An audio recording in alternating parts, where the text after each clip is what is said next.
Gentlemen, today we are joined by a very special guest.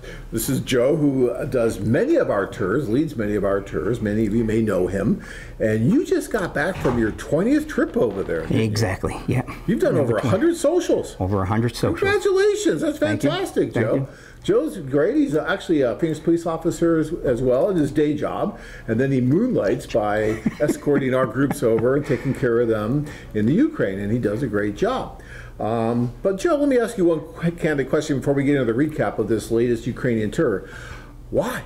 Why do you do this? I know it's not to pay, because I know me, so it can't be that. So there's got to be a reason why you're going over and doing this and helping these men and women. There's a few different reasons. One is I get a trip. I trip out when I actually get a wedding invitation. I mean, when I actually have a guy that was on one of my tours, and I'm getting a wedding invitation. You get a lot of wedding invitations. I get quite a few wedding invitations, yes. You got the one from Australia not too long ago. Yeah, Ross, they're good, yes. Yeah. It's such a feeling knowing that, I mean, you see the process work, you know, actually seeing the process work. That's why I keep on going. It's an enjoyable process, isn't it? All right, so you just got back from the Ukrainian tour we did. What cities did you go to? Odessa, Nikolaev, Kyiv, Poltava. Odessa, Nikolaev, then Kyiv, Poltava. Okay, we changed the format a little bit now, so there are only 2-city individual tours instead of the 3-city. There's still some 3 cities out there, guys, if you want to do the 3 cities. I'm a big fan of the 3 cities, but you said the guys really liked the 2-city, gave them a little more time? Quite a few of the guys who have been on 3-city tours actually told me they actually preferred the 2-city tour. Because? It just gave them a lot more time in that second city, very flexible. They can go back to the first city and then actually come back to the second city. We're still there. Okay. But you had quite a contingent that actually did both tours. So they actually did 4 cities, right? So yes. Yeah. And that's fantastic. Well, that's because the price that you had it at was price was great, actually. That was a very, very good deal. That price is changing soon, guys, so you better get on that. But yeah. And that made sense because you already paid for your airfare, right? And the second tour was like half price. And so when you think about it, it's like, oh my gosh, why would I not just go on to the next one? And so we had quite a few guys that did that. And unlike this, you know, being so tired after 3 cities, some of them, the guys who did the 4 cities, they were still refreshed at the end of the 4th city. Cool. So the numbers were similar to that? The numbers weren't as large, but it was still the first city, Odessa. We still had over 300 women. Yeah, I mean, that's the same. I mean, yeah, it's basically the same. And so the ratios are normally anywhere between 7 to 1 to 10 to 1. Yes. But there's a reason for that, Joe. I mean, speak to that. You've been on, you know, the 100 of these different socials. You see what happens there. Talk a little bit about it, because we could easily do, you know, 1-to-1 ratio or 2-to-1 ratio. That would be so much easier for us to do. But why don't we do that? Because like anything, it's a numbers game, John. You know as well as I do. Each guy, if you only had 2-to-1, I mean, it doesn't give the guys the numbers that they actually need to maybe find that one that they're looking for. Not only that, I mean, look how many women want to come to these socials. You know, our lines are outside the door and around the corner. Right, so it's giving the women the opportunity, right? Exactly. And giving the men that opportunity to try to find that right one. And so you're giving everyone that opportunity. You know, I've heard critics say, well, you know, yeah, there might be 300 or 400 women there, but you can't meet that many people anyway. I'm thinking, really? I mean, if you think that way, then I just can't imagine, because the object here is to give yourself that chance, that opportunity. If you're in a room for 4 or 5 hours, and if that woman that you really going to be attracted to is there, you're going to find her, you're going to see her, because you're going from table to table with your matchmaker. Exactly. And so you're not going to focus in on the women that there's no physical chemistry with whatsoever, or for whatever reason it's not going to work, but you will hone in and focus in on those women that you feel are most attractive to you, and you feel reciprocal feeling. Well, those critics, you got to also remember, is they're putting 2 or 3 girls at each table, and they might only have 10, 15 tables, and they're making the guys go to each of those tables. They're making them they're saying, hey, these are the girls that you need to choose from. Right. Instead of you putting all these women the opportunity in front of the guys and saying, hey, now you have a bigger choice. Right. How important would you say are the matchmakers at the socials, the matchmakers / interpreters. Interpreters. They help with interpreting, but to me, it's more important.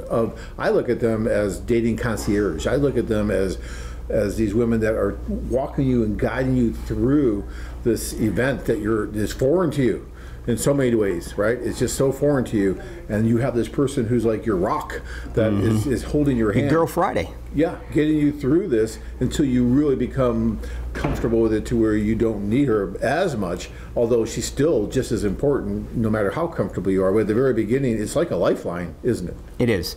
You know, and the one thing we try to do is, number one, we assign the interpreters to the guy, but we don't assign a new interpreter to somebody who's never done it before. This is their first social, because I mean, it's like the blind leading the blind then. So we like to put the veteran interpreters with the guys who are first timers, so that way they can guide them a little bit more, because let's face it, when the guys this is their second, third tour, they're pretty comfortable, they know what they're looking for. So but they're still, even whoever they're given is still very competent, but they just might not have the same level of experience as the ones that have been there for 6, 7, 8 years, right? But the girls who have been there for a long time, they know a lot of the girls. Yeah. And which is helpful to the new guys. Absolutely. It's so helpful because, you know, yes, they're interpreters, but to me, there's much more of a matchmaker, because they're directing, and I see this all the time when I'm there. They're like, you know what, Bill, you might not want to go down that path because of X, Y, Z, because of who you are and who she is. But over here, she might be a much better fit for you because she really wants kids at that age, and she wants this. I mean, they know this already. Exactly. They've already spoken to them. Yeah, exactly. And so it just speeds things up, and it's so much nicer when you have that. And to me, it's invaluable. It is, especially, you know, like I just said, the interpreters that have done, you know, a few socials already, they've been around, they've spoken to, like you said, to so many of the girls, and if the client is saying, hey, this is the type of girl I'm kind of looking for, I know exactly who you might be interested in, and they bring them right over to that table, and you know, and that's one thing too. I mean, we may put 200-300 women in front of the guys, but that's only a small amount of what's available out there. You know. When was the last time, guys, you had someone that was so proactive, so much helping you to meet that right person? It doesn't happen when you go to the local bars here, all right? I mean, you have someone at your side saying, you know what, I think she's going to be. I mean, where does that happen? It just doesn't happen. No. But when you go on here, it happens. It happens at every social, and then it happens in the hospitality room. We're going to get to that in a minute. But before I go there, I want to ask you on this last tour, because this happens a lot. It happened to me. But did any of the guys end up dating their matchmakers? Yes. It happens all the time. We're going to start charging a surcharge for that, by the way. But. In fact, we had Mike. Mike is from England. How you doing, Mike? Mike, I've been to a Domino's Pizza too since I've been back. Mike owns a bunch of Domino's pizzas. Oh, he owns Domino's. And Mike has been dating his interpreter, and he's actually going back to see her again. Things are going very well there. We lose a lot of interpreters, yes, you we guys. do. And office managers are really going to charge that surcharge in office managers. I won't get into that again, but you know, watch it, guys. All right. So yeah, you know, and if you like your matchmaker, you can certainly date her, but don't use her as a matchmaker or interpreter. No, it's very because dangerous. We talked about that. She will torpedo your dates. Yeah, not a good idea. Also, as I did on the last tour that I did you have any defectors on this tour? Always. We always get defectors. The first tour, we had guys that went back to Odessa from Explain what a defector is to our newer defector audience. Well, there's two types of defectors. There's the defector that will stay in the first city and not go on to the next. Right.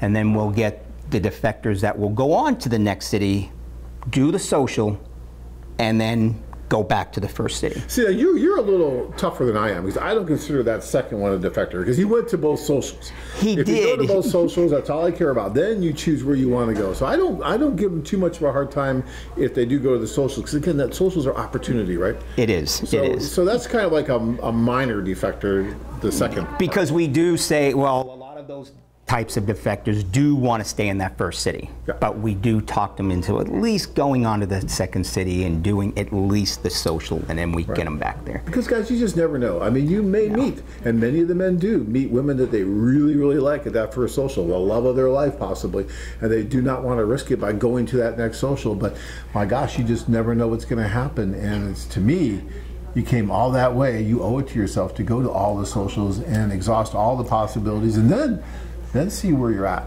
Right. I mean, that's. And sometimes it doesn't matter how much advice we give them, and it doesn't matter. They want to stay, and they do, and sometimes it works out, sometimes it doesn't.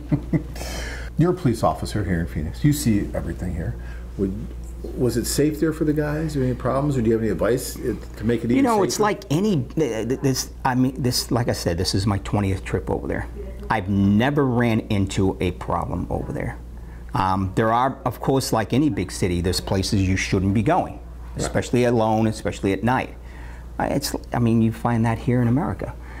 But the local staff gives you great advice, right? They and do. the women do too. Oh no, don't go here. Come with me. And everyone just takes care of you. And exactly, and that's the interpreters who are, interpreting late at night. They'll make sure the guys get into a taxi and make sure they're going into, make sure the taxi driver knows what hotel to take them to. It's not like they just leave them right in the middle of nowhere. All right, Joe. Give me a few things that men do on these tours that just shoot themselves in the foot. Okay? I mean, so the guys don't have to reinvent the wheel, and they can avoid doing some of these things. What are some things that men do that they shouldn't do? I'm a firm believer of what you tell. I mean, you're the owner of the company, and you tell guys, don't rely on the letters. Don't rely on those girls that you're writing to. And so many guys put all their eggs in that basket. They've been writing to this one girl. This is the girl I got to meet. Doesn't matter what else is there. And sometimes they'll even go to the social and stand off to the side waiting for that one girl. Yeah. And not give themselves the opportunity to meet anybody else. Right. And you know as well as I do, letter writing and having them face to face are two totally different things. Yeah. And of all the wedding invitations I've ever had, none of them came from a letter. Right. None of them. Right. Yeah, you just don't know. I would say that's the biggest one. Okay. I tend to agree. I mean, we have someone in our office who wrote to 3 different women and married one of them. So, I mean, it happens, but there's just so much that goes on in your mind when you're writing letters, and you build these things up, both you and her, that when you meet, God knows what's going to happen, because it's real life. I mean, and so... I have nothing against the letter writing. But the guys who just put everything into that to that one girl they've been writing to, and then they go on tour, but they don't let themselves enjoy what the tour has to offer, because they need to meet this girl, and nothing else matters. So another thing that I think that some guys do when they're on the tour is that they feel like, well, I'm on vacation, and they may drink a little more than they normally do. Have you ever experienced that? Especially the first timers who go into the social for the very first time. Right. Because as guys, what do we feel more comfortable with? Drink in the hand. Yeah. And they'll walk in and they're not expecting 250 women just turning and checking them out.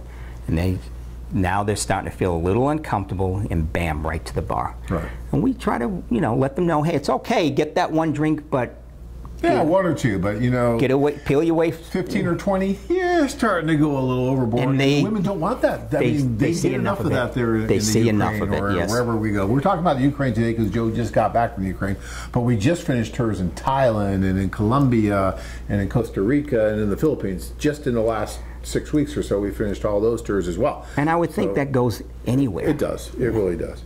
How about some romantic gestures? You've been doing 100 of these. Even on this one, did you see anything that you thought, well, wow, man, that's over the top. That's so cool, so romantic. Well, the flower thing is a big thing over there. Obviously, the guys who are wanting to meet a special lady for the very first time, they'll bring flowers to them. It has to be odd numbers in Ukraine, right? Because even numbers are for funerals. You get the guys doing the lock on the bridge. No, we didn't. Well, we didn't do that. I don't know anybody who actually did it on this tour. I have been over there with the lock on the bridge. Yeah, all those locks. Yeah, some of these bridges they call it Love Bridge, and there's locks everywhere. You buy this padlock and you have it engraved, and then you lock the lock together. With and your then name and her name. You throw it overboard, and it's locked forever. That's right. I don't know how many of those are still going, but it's locked forever. There's locks everywhere. Some big locks, little locks. I mean, you get some guys like, I'm definitely getting the biggest lock I can get. It's pretty funny. It really is. But I always thought that was pretty romantic. You know, the last time I was there, I had this gentleman who, this woman was telling him about this story about this boat. I forget the name of the story now, but it was this boat that sailed over and rescued her, and the prince got off the boat and everything. And he wanted to go find a replica of that boat. And I went around with him, and we went to these toy stores trying to find this boat. And then finally, in one of these stores, I saw it. I'm like, wow, that looks just like, and it was. And so he grabbed that, and he gave that to her along with some other stuff. I mean, because these women want to be courted. You know, this isn't about go on a tour, pick woman, yeah, check teeth, okay, bring her back. I mean, you know, and I don't know how anyone can still have that mentality. I really don't. No, you know, it is so much fun, and it's courtship, and it's love, and it's just all we do is give you that opportunity, that so much more of an opportunity than what you have here. That's all we're really doing. Right, and that stigma of mail order bride. That's funny. We have a poster over here with a woman in a box. Nothing could be more untrue. No. Mail order. No, it's ridiculous. It's absolutely ridiculous. You know, this is totally reciprocal. It's totally a mutual thing. And you know, John, that's the one thing too. It's mutual. So many people have this stigma that, oh, they just want a green card. They just want to get over here. Trust me, if they really wanted that, they'd be over here already because they had the opportunity. I think people get that idea, Joe, because of the numbers, because of the way we do it, and because of the numbers. But there's a reason for these numbers. It's not just the green card. It's not the green card. There's a reason why these women come to the socials, underlying reason. And you did interviews with some of these women, which are going to be shown, and you guys can see these interviews. And you talk about, okay, well, why are you here? What's your motivation? And what do you think? What do you usually hear from the women? Well, it's basically the same tone. It's they can't find a good man in the city that they're in, over in Ukraine, obviously, because and there's reasons for that. I mean, number one, there's so many more women. There's so many more women. You know, the women become like the breadwinners over there. Yeah. You know, and they're intelligent. They're funny. They're so talented. So many of them have an art. It's not like they're looking for a ticket. They're looking for the right man. That's what they're. And you know, the one thing I asked many women over there is if they had a choice between going to America or your guy coming and living here, the majority actually said the guy live here. Oh yeah, because they don't believe their friends, their family. Their family, yes. Mm-hmm.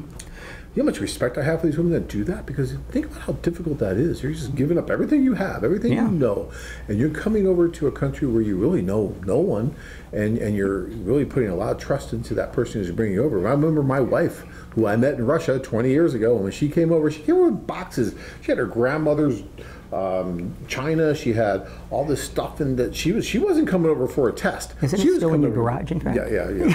We need the China away, but I mean, she had food in there. She had all kinds of stuff that she was just bringing over. But she was here to stay, and that was a commitment that she made. And a lot of her friends that she knew from our service that did the same thing. They came over. Mm-hmm. This was a commitment, and that's a risk. That's a huge risk. And you know, I've done it. You done it? I did it. My wife was Australian. I moved to Australia on a resident visa. Just for the visa? Was it just for the? Were you a mail order husband? I'm a mail order husband. And I lived in Australia for 15 years. All my daughters were born in Australia. That is so cool. Yeah. See, very well rounded. That's cool. How is the group themselves again? That's one of the things I love. I think that's one of the reasons that you keep going back for more too. At least one of them is being around the guys. It's enjoyable. It is. I have so many friends. I have more friends than I ever had in my life doing these tours. You know, I stay in contact with so many of them.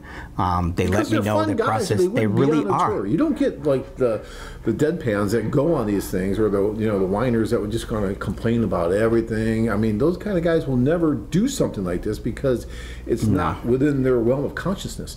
But the guys that do these things are the guys that think outside the box, the guys that are just fun, the guys that want experience, that live life as an adventure, and this is just part of their adventure. And when you're in a group atmosphere with those guys, your cheeks start to hurt from all the laughing. Oh my God, yes. Especially like we almost every one of us went out together after the Odessa social. We actually literally had to put almost every table in a section together because each guy had a girl, and some of the interpreters were there. I mean, there were so many of us, but we had such a great time. You just got to be careful when the bill comes. Yeah, don't be the last man. Don't be the last one there. Yeah, you got to run. You got to run. Hospitality room. I want to talk about that a little bit, just because when guys think of our tours, a lot of times we talk about the socials. The socials, right? And the socials are great because it gives you that first impression, that first opportunity to meet all these different women. But our tours are so much more than the socials. I mean, you get so much attention, and as much or as little as you want, really, right? It's really up to the man on how much he wants. We don't force you to do anything. We don't tell you what you can or can't do, what you can or can't talk about. But we don't do any of that. No. You can do whatever you want to do, but we're there to guide you and to help you, because you're a grown man, and you should know pretty much what you need, and we're there to give it to you. And it is, some guys we see in the hospitality room constantly, some guys we don't see at all. And they love it, you know. Talk about that. And there are some guys I actually have to make sure that they're still in the hotel, you know, registered at the hotel, because we won't see them. But they already met the girl that they want to spend the time with, and that's the only girl that they'll spend time with. But we'll have guys who are in there and they'll want a date. Well, every hour we have that type of guy, right. And. Do you have guys canceling dates because they had too many this time? We still had guys canceling dates. We don't like that, you know, because it's not fair to the girl. But as long as they do it with enough notice. Yeah, sometimes they don't, though, because sometimes they'll schedule a 4 o'clock, 6, and an 8, and then they're on their 6, and it's going so well. Oh my God, I can't leave this to go on the 8 that I don't know what it's going to be like. So they just don't go to the 8. And that's not good, guys. And we had this was in Odessa. We had one guy, I mean, he was very popular, and his one date ran over. He called us, said, I have another date. She's probably waiting in the lobby, and she was. And he wasn't going to make it. But we had another client who was sitting there with us, and he goes, I have nothing to do. She looks pretty good. I'll go. And they hit it off. They had the best time. I had marriages that happened like that. I've had marriages just like that. It was really funny, too. In our last tour, we had 3 guys named Andy on the tour. So the girls of the hospital would set up dates for Andy, and they would have them meet right in the hotel restaurant. Right.